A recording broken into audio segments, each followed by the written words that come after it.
Hi, and welcome back to Beyond The Shahada.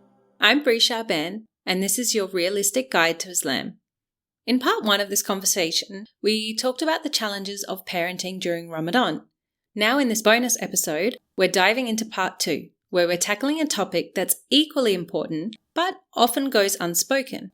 What happens when you can't fast during Ramadan?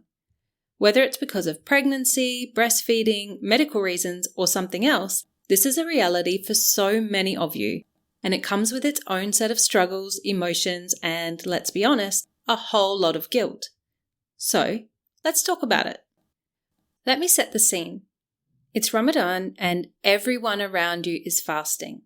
You can feel the energy, the spirituality, the sense of community, but you're not fasting. Maybe you're pregnant and your doctor tells you not to fast. Maybe you're breastfeeding and you're worried about your milk supply. Or maybe you're dealing with a health condition that makes fasting unsafe. Whatever the reason, it's hard. And it's not just the physical challenge of not fasting. It's the emotional toll. You might feel left out, like you're missing out on the full Ramadan experience. You might feel guilty, even though you know your reason is valid. And let's not even get started on the societal pressure.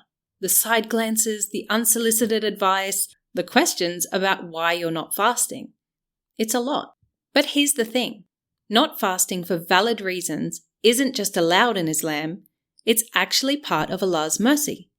He knows our struggles, and He's given us these exemptions for a reason. The key here is intention. If you're not fasting because you can't, not because you don't want to, then you're still fulfilling your duty to Allah. Instead of thinking, I'm not fasting and I should be, or I'm missing out, try reframing it to something more like, I'm not fasting because this is what Allah has told me to do. Sometimes we can get so caught up in feeling like we're missing out on what everyone else is doing that we forget we're also leaving behind something Allah doesn't want us to do. For those who can't fast, pushing yourself to fast when it harms your body goes directly against what Allah has commanded. And you know what? I think we should officially get rid of the title, Not Fasting, and just rename it to Official Iftar Taster, because let's be real, someone's got to taste test all that delicious food, right? So, how do you stay connected to Ramadan when you're not fasting? First, remember that fasting is just one part of Ramadan. Yes, it's one of the biggest aspects of the month, but there are so many other ways to draw closer to Allah during this time. For example, focus heavily on your remembrance of Allah, or in Arabic, your dhikr. Spend time reading the Quran, and if you're not there yet, listen to a recitation and read the translation in your own language. Use this time to increase your knowledge about Islam.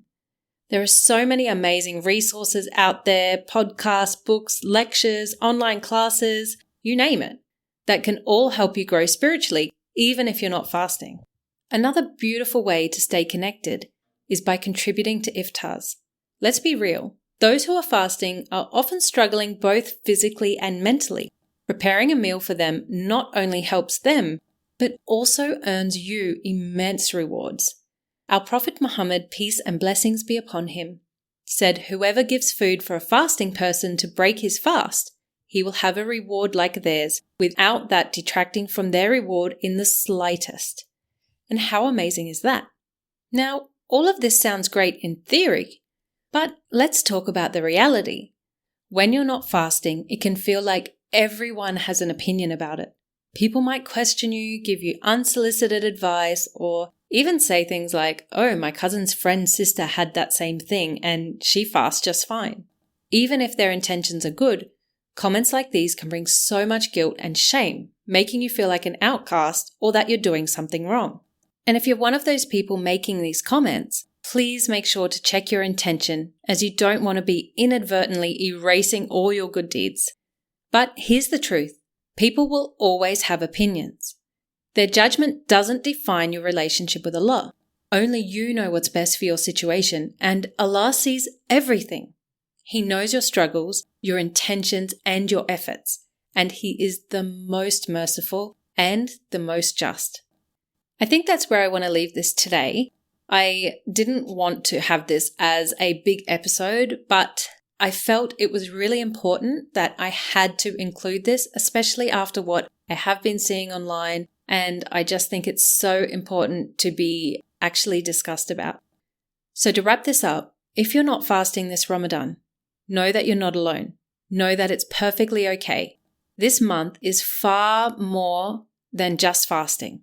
It's about connection and growth and mercy. And sometimes the greatest act of worship is simply taking care of yourself and your family. Even if it means you're not fasting, take care of yourself, be kind to yourself. And remember, you are doing better than you think. And please remember who you are doing it for. Thank you for being here, and I'll see you next time on Beyond the Shahada.